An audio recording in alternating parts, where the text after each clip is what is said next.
오늘 유아 세례 또 입교 승인 세례 등의 예식을 거행하게 되어서 너무 하나님께 감사드립니다.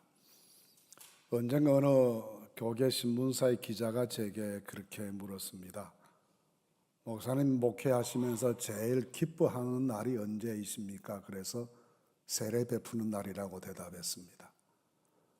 교회가 세례 받은 신자들을 얻게 되는 것은 하나님의 축복이고 복음의 열매가 맺혀지는 것이고 믿음의 후대를 세우는 축복된 일이 아닐 수 없습니다.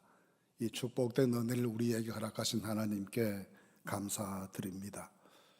모쪼록 주님 안에서 귀한 믿음으로 잘 성장해 가시는 주님의 은혜가 모든 입교 또 유아 세례 받으신 성도들에게 함께 하시게 되기를 간절히 바랍니다. 오늘 사도행전 10장 말씀의 마지막 부분을 읽었습니다. 이 말씀은 교회 역사에서 매우 중요한 한 장면을 우리에게 소개해 줍니다. 초대교회 시절에 아직도 복음을 듣는 사람은 유대인들 뿐이다라고 생각하던 시기에 하나님의 성령께서 베드로를 이방인 고넬료의 집으로 가게 하셨습니다. 고넬료는 로마에서부터 파견되었던 로마 군대의 백부장이었습니다. 이방인 중에도 이방인이었고 그 지역을 다스리는 식민 지배의 책임자이기도 했습니다. 하나님께서 그를 사랑하시고 축복하셔서 베드로를 불러서 말씀 들으라고 지시하셨고 그 말씀에 순종해서 고넬료는 당시 요바에 머물고 있던 베드로에게 사람을 보내어 자기 집으로 초대했습니다. 그리고 온 가족이 모여서 베드로가 전하는 예수님의 복음 말씀을 듣게 됐습니다. 그 복음의 말씀을 듣는 가운데 하나님의 성령께서 듣는 모든 사람의 마음에 감동을 주시고 구원의 진리를 깨닫게 하시고 믿음을 가지게 하시고 그렇게 믿음을 고백하는 그들 가운데 성령이 임재하셔서 방언을 하는 등의 오순절 역사가 나타날 수 있도록 축복해 주셨습니다. 그 광경을 지켜보던 베드로가 그렇게 말합니다. 하나님의 성령께서 이들을 구분하셔서 믿음을 가지게 하시고 구원 얻을 만한 은혜를 누리게 하시고 이렇게 성령의 임재하심이 이루어지게 하셨으니 우리가 세례를 베풀기에 무엇을 주저하겠느냐. 이분들에게 세례를 베풀자 하여 고넬료의 모든 가족이 그날 세례를 받게 되었다는 내용입니다. 이것은 교회 역사상 처음으로 유대인 아닌 이방인들에게 세례가 베풀어진 첫 번 사건이었습니다. 그것도 교회의 대표격인 베드로를 통해서 일이 이루어졌다고 하는 것은 교회가 공식적으로 이방인 세례를 시작하게 되었다는 것을 의미합니다. 나중에 베드로는 이 소식을 들고 예루살렘으로 달려갔습니다. 예루살렘에서 모든 사도들이 모인 자리에서 이 사실을 있는 그대로 보고하는데 11장 내용이 그 보고의 내용입니다. 이 보고를 들은 예루살렘의 사도들이 한 마음으로 이것이 사실이라면 하나님께서 생명 얻는 회개를 이방인들에게도 허락해 주셨다 하고 하나님께 영광을 돌리게 되었고 그 일이 시작이 되어서 교회가 이방인 선교를 본격적으로 시작하기에 이르게 됩니다. 그러므로 고넬료 가정 한 가정이 세례를 받게 된 것은 그 한 가정의 구원 사건으로 그치지 않고 전체 이방인 세계를 향해서 복음의 문이 활짝 열리게 하는 하나님의 거룩한 역사였고 뜻깊은 역사적인 순간이었습니다. 이 한 가정이 세례받게 된 과정을 보시면 몇 가지 단계를 거쳤습니다. 이것이 우리에게 표준이 될 만합니다. 먼저는 그들이 하나님의 말씀을 경청했습니다. 이들의 신앙이 신비적인 환상만 보았다거나 개인적인 감정의 흥분을 가져왔다는 것이 아니라 사도를 초청해서 복음의 내용에 대해서 자세히 설명을 듣고 그 설명의 말씀 속에 성령의 감동하심을 받고 말씀을 믿는 믿음이 생기게 되어 세례에 이르게 됐습니다. 신앙이란 하나님의 말씀을 믿는 것입니다.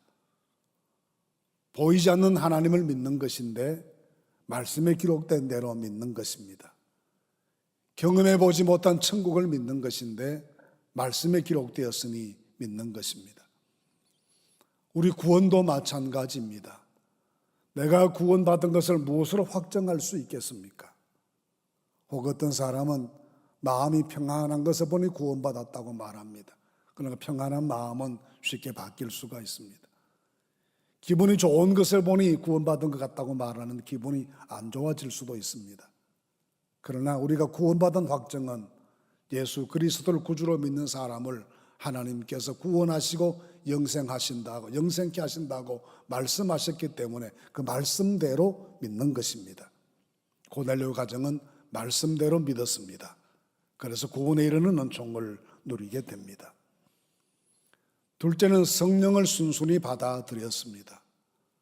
하나님의 성령께서 이 가정의 주인 고넬료에게 요바로 사람을 보내 베드로를 초청하라는 말씀에도 순종했고, 그가 들어왔을 때 말씀 듣는 일에도 열심이었고, 성령께서 그들에게 감동을 주시고 이끄시는 대로 거절하지 않고 순응했습니다. 그랬더니 그들 가운데 세례받을 만한 믿음이 생겨나게 되었고 하나님의 역사가 나타나게 됩니다. 믿음으로 살아가는 사람은 성령에 이끌리는 삶을 살아야 하고 성령의 감동하심에 순종하는 삶을 살아야 하고 성령께서 깨우쳐 주시는 대로 믿음을 고백하는 사람이 되어야 합니다.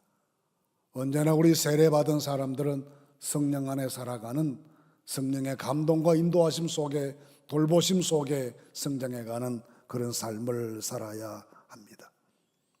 세 번째는 결심이 있는 신앙입니다. 오늘 이 말씀에 의하면 베드로와 함께 온 할례 받은 신자들이 이방인들에게도 성령 부어 주심으로 말미암아 논란이 이는 방언을 말하며 하나님 높임을 들음 이르라 했습니다. 이들이 하나님 높이는 말을 했다라는 것입니다. 로마 사람들은 신을 많이 섬겼습니다. 우리 많이 읽어보던 그리스 로마 신화 속에 나오는 모든 신들을 위한 신전이 로마 시내에 절비했을 겁니다. 그리고 그들은 그 신전을 이방 세계에 전 세계 로마의 권력이 미치는 곳에 그 신전 짓는 일에 열심이었습니다. 그래서 로마가 점령했던 도시들마다 로마식의 신전들이 수없이 많이 지어지게 됩니다. 그런데 오늘 이분들은 자기 스스로의 입으로 하나님을 높였다라고 했습니다. 모든 우상을 버리고 사시고 참되신 하나님께로 돌아와 하나님만이 살아계신 참 하나님이시요 그 하나님만이 만유의 주제이심을 깨닫고 그 하나님을 높였다는 것입니다. 신앙생활은 이 결심이 있어야 합니다. 지금까지 살아오던 모든 믿음 밖의 삶의 여러 요소들을 온전히 청산하고 정결한 마음으로 주님을 의지하고 평생 주님만 믿고 의지하고 섬기고 살아갈 것을 결단하는 그 믿음이 하나님만 높이고자 하는 그 믿음이 세례받는 믿음입니다. 이제 이후에 모든 성도들의 삶이 하나님만 높이는, 하나님만 믿는, 하나님만 의지하는, 주님께만 충성하는 그런 삶으로 일관되실 수 있기를 간절히 바랍니다. 그 삶에 하나님께서 은혜를 날마다 더하여 주시리라 믿습니다. 넷째는 이 가정이 이방인 선교의 교두보가 되었다라는 점입니다. 그들은 믿음을 고백한 다음에 그 믿음을 자기들만 간직하고 살지 않았습니다.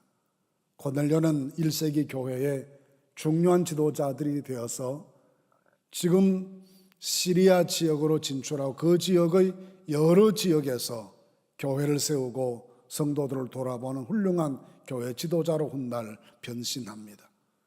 그들을 통해 이루어진 복음의 역사가 결코 적지 않았습니다. 하나님께서 그들을 복음의 관문으로 사용해 주신 때문입니다. 이런 역사들은 교회들마다 있어온 역사입니다.